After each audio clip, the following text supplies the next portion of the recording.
Okay, so today we will be covering the biostats part of P5 that we have to study for this particular exam. So first and foremost, we need to understand different types of data which exist.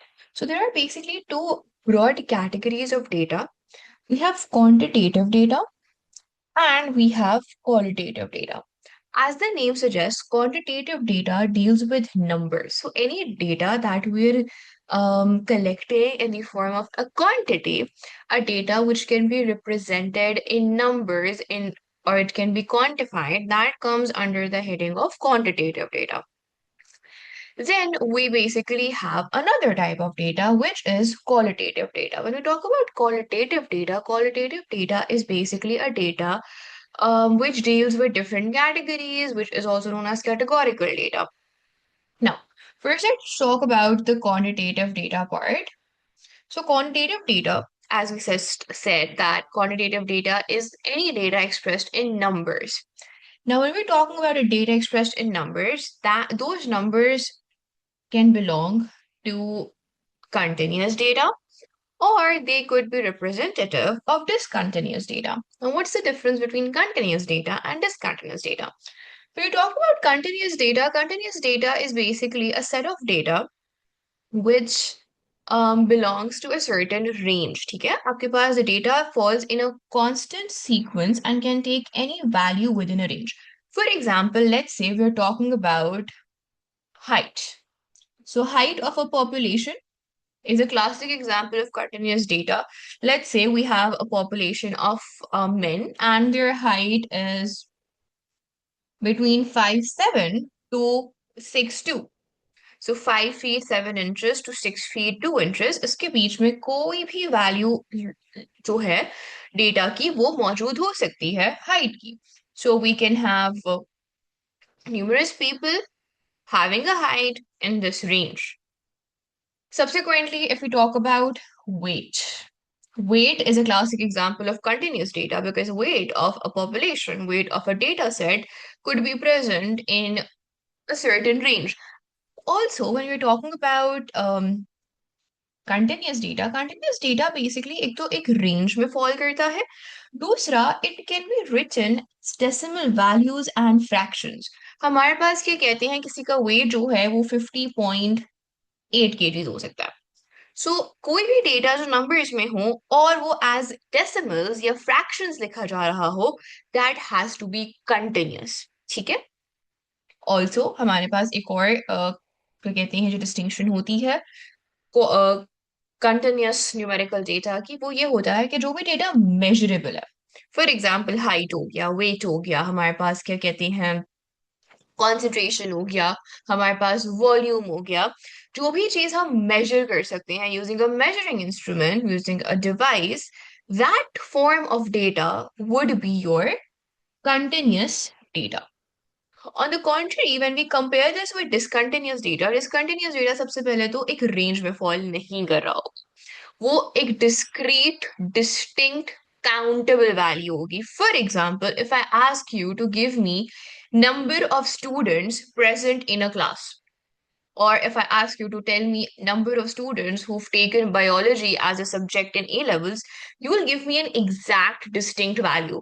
You wouldn't say, oh, 50.8 students have enrolled themselves in A level biology. You will say either 50 students are in A level biology or there are 51 students. There couldn't be a decimal value or a fraction value for the number of students. So, जब भी हम data को count कर सकते हैं obviously if you are counting something आप 1 2 3 4 so on and so forth आपके पास एक एग्जैक्ट इंटीजर वैल्यू होगी एक एग्जैक्ट होल नंबर वैल्यू होगी so any numerical data which is counted and obviously if you're counting so you would be expressing it in whole numbers in integers in positive integers ऐसा data जो है वो discontinuous data होता है. सो quantitative numerical data में हमारे पास वो numerical data एक कंटिन्यूअस रेंज पे कंटिन्यूअस रेंज के स्पेक्ट्रम पे किसी भी पॉइंट पर पाया जा सकता है. It is measurable and it can be expressed in decimals और फ्रैक्शंस. अब इसका ये हरगिज मतलब नहीं है कि कंटिन्यूअस डेटा जो है अगर वो फ्रैक्शंस या क्या कहती हैं डेसिमल्स में एक्सप्रेस हो सकता है, तो हमेशा हमारा कंटिन्यूस डेटा डेसिमल्स में ही होगा या फ्रैक्शंस में होगा। That is not necessary.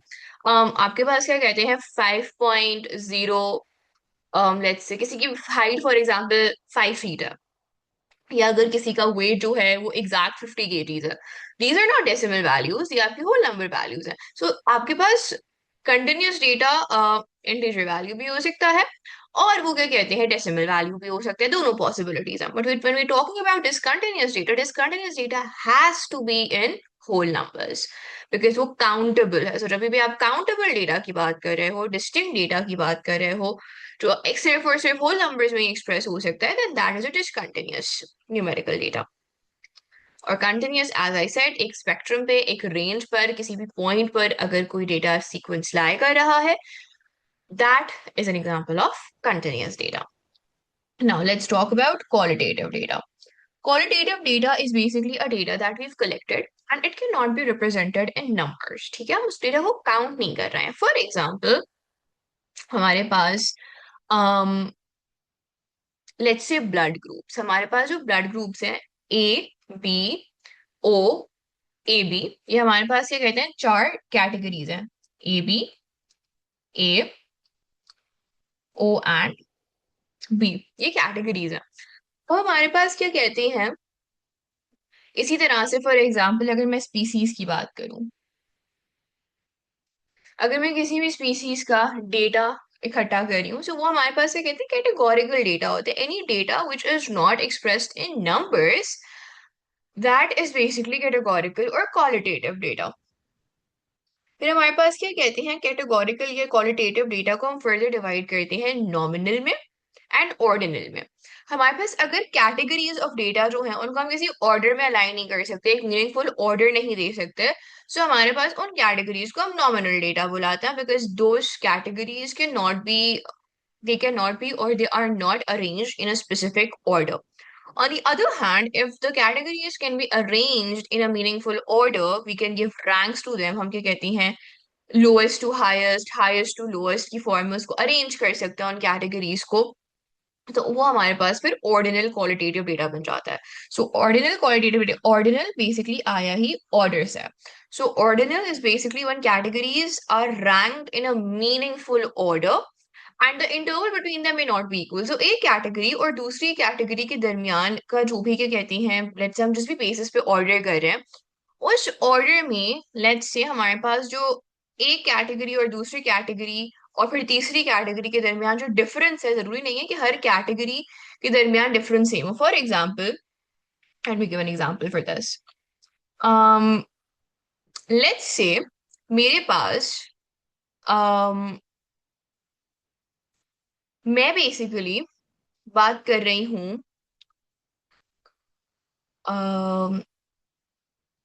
Interval between them may not be equal. For example cancer की स्टेजेस. नाउ हमारे पास क्या कहती हैं, अगर मैं कैंसर की stages stage 1, stage 2, stage 3, stage 4 के अकॉर्डिंगली पेशेंट्स को ग्रुप कर रही हूँ, तो अब स्टेज 1, स्टेज 2, स्टेज 3, स्टेज 4, ये एक मीनिंगफुल ऑर्डर है कि stage 1 is the initial cancer stage, stage 2 is the second, stage 3 is the third and fourth is the last stage. So मैंने एक ऑर्डर में पेशेंट्स को क्या कहते हैं, ग्रुप कर दिया है. जो ग्रुप 1 है वो स्टेज 1 को रिप्रेजेंट करे, जो ग्रुप 2 है वो स्टेज 2 को रिप्रेजेंट करे, ग्रुप 3 है वो स्टेज 3 को रिप्रेजेंट कर रहा है, and group 4 is representing stage 4 of cancer. Now stage 1, stage 2, stage 3 and stage 4, इनके दरमियान का जो इंटरवल है, एक तो यहाँ पर क्या कहते हैं, हम कोई इंटरवल ऐसे के कहते हैं, फाइंड आउट कर भी नहीं सकते कि हमारे पास क्या टाइम इंटरवल या किस डिफरेंस की बेसिस पर हम फिगर आउट करें.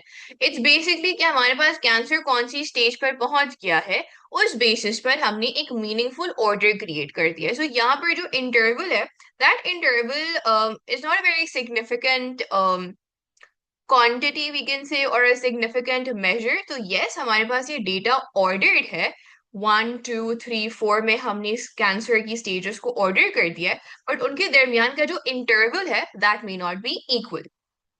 ठीक है जी, ओके.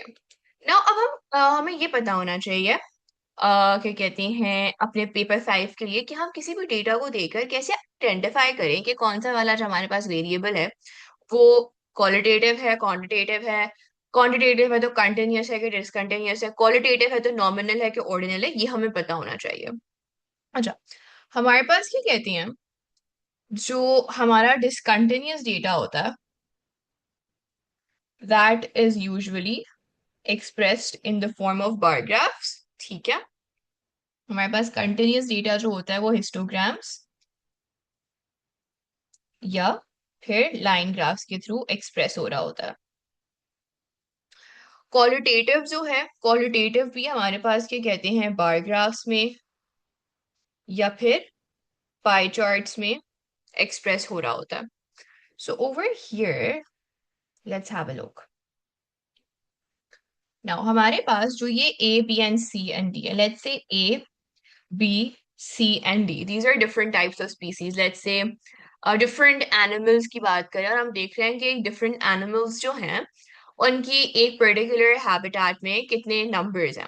सो हमारे पास जो डेटा है, जो एक क्या कहते हैं नेम ऑफ द एनिमल है, name of the animal species है, जो ग्रुप है, वो हमारे पास द नेम और the group is basically an example of what, it's an example of qualitative data. And अब let's say A B C D चार स्पीसीज के नाम है। अब हमारे पास एक क्वालिटेटिव डेटा तो है, एक कैटेगरी में एग्जिस्ट करे ना, A is the category of one animal, B is the category of the second animal, C is the category of the third and D is the category of fourth.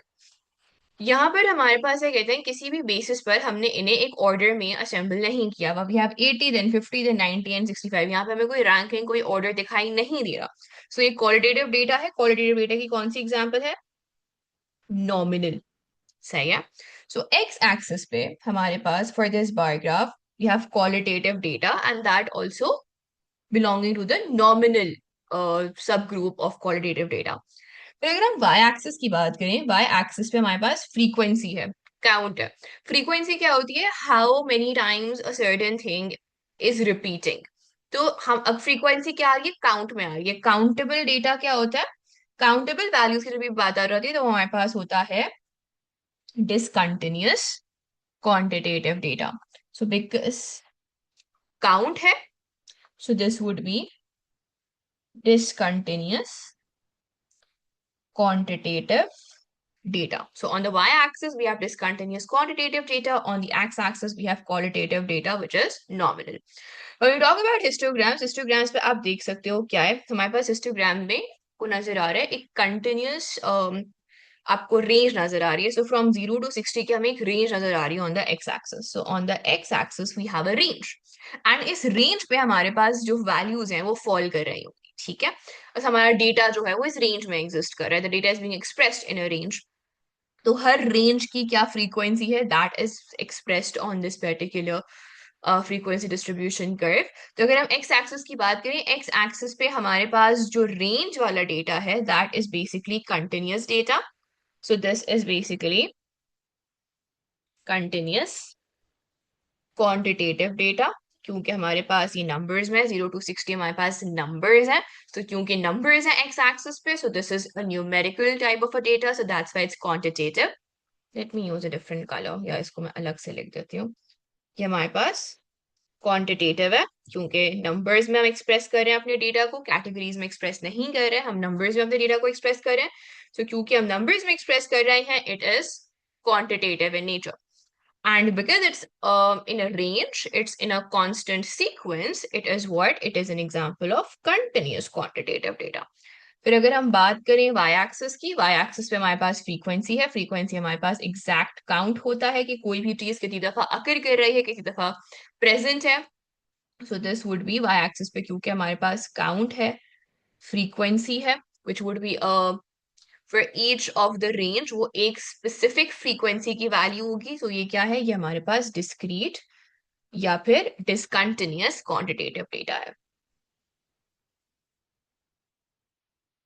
सो आपको y axis पे क्या है, x axis पे क्या है, ये आपको figure out करना आना चाहिए। ठीक है, this is a question from your recent past paper, I think so winter 2025 का या समर 2025 के किसी पेपर 5 से मैंने एक क्या कहते हैं क्वेश्चन उठाया है relevant to this particular subsection. So ये कोई क्वेश्चन था, उसमें हमसे पूछा गया है about the investigation, the results of the investigation are shown in figure 2.1। State the type of data represented by the species of bacterium. Species of bacterium, ये आपका जो एक्स एक्सिस पे क्वांटिटी है वो पूछ रहे हैं, एक्स एक्सिस पे जो क्वांटिटी है वो किस तरह का डेटा रिप्रेजेंट कर रही है। And the lowest nitrite concentration in figure 2.1। सो जो आपकी वाई एक्सिस की क्वांटिटी है वो किस तरह का डेटा रिप्रेजेंट कर रही है। नाउ हमारे पास स्पीसीज ऑफ बैक्टीरियम, ये जो सारे नाम लिखे हुए हैं, Yersinia, whatever these names are, very hard to pronounce, ये जितने भी 5 किस्म के हमें स्पीसीज के नेम नजर आ रहे हैं, ये क्या है, ये आपका बेसिकली क्वालिटेटिव डेटा। अब ये जो क्वालिटेटिव डेटा है ये एक ऑर्डर में एक्सप्रेस नहीं है, तो ये क्या होगा, ये बेसिकली आपका नॉमिनल data है on your x-axis. So these categories are nominal in nature. On the y-axis, we have numbers, हमें numbers नजर आ रहे हैं। So 0 से लेके 6 तक हमें numbers नजर आ रहे हैं। और हमारे पास basically what is a quantity on the y-axis? The quantity is basically expressing a concentration. हम किस चीज से concerned है, हम इससे concerned है। ये बेसिकली हमारे पास कॉन्सेंट्रेशन की वैल्यूज हैं on the Y axis. Now अगर आप देखो ग्राफ पर, जो ये वैल्यूज हैं कॉन्सेंट्रेशन की, वो हमारे पास क्या कहते हैं, कुछ आप देख सकते हो होल नंबर वैल्यूज है, फॉर एग्जांपल 5, 3, 1, ये होल नंबर वैल्यूज हैं। लेकिन कुछ ऐसी हैं जो कि क्या कहते हैं, जो ये दो वैल्यूज हैं ये कहाँ पे आएंगे, ये आपके पास हम डेसिमल पॉइंट्स में एक्सप्रेस कर रहे होंगे। And if we are expressing them in decimal points, that means कि हमारे पास ये कौन सा टाइप ऑफ डेटा हुआ, एक सेकेंड, ये हमारे पास हुआ continuous quantitative data. So this is, sorry, continuous data.